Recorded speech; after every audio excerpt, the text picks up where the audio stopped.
Comment proposer une programmation culturelle malgré les contraintes sanitaires? Un défi auquel est confronté le service culturel de la ville de Genève. Au service culturel, on est vraiment très attaché et très inquiet aussi de comment proposer aux acteurs et aux actrices culturelles, aux artistes de continuer de se produire, de continuer de travailler, de pouvoir se projeter en fait aussi dans un projet, en respectant évidemment tout ce qui est mesures sanitaires en vigueur, etc.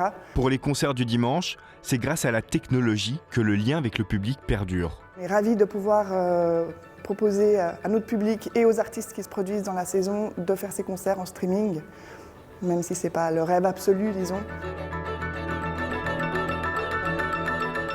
Cette série de concerts au Victoria Hall met en avant la musique classique et se veut abordable pour tous les publics. On essaye toujours au niveau de la programmation de réfléchir à ouvrir le plus largement possible au niveau des styles et des époques, des effectifs. On est dans une acoustique qui est plutôt excellente pour des effectifs de petits orchestres, grands orchestres. On n'est pas sur de la musique de chambre en petite formation, trio, quatuor.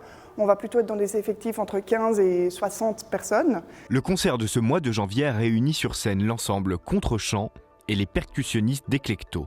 Vous allez entendre Music for 18 Musicians de Steve Reich. C'est une pièce emblématique de la fin des années 70 qui est vraiment représentante du mouvement du minimalisme américain.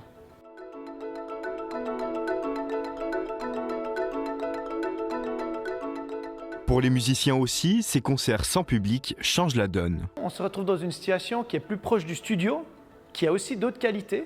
Donc c'est vrai que le son sur scène devient particulièrement important, contrairement à un concert où le son dans la salle est primordial. Et donc voilà, c'est un autre confort de jeu, mais il y a quand même un petit pincement parce que le public, le contact direct et la présence physique du public est évidemment aussi importante.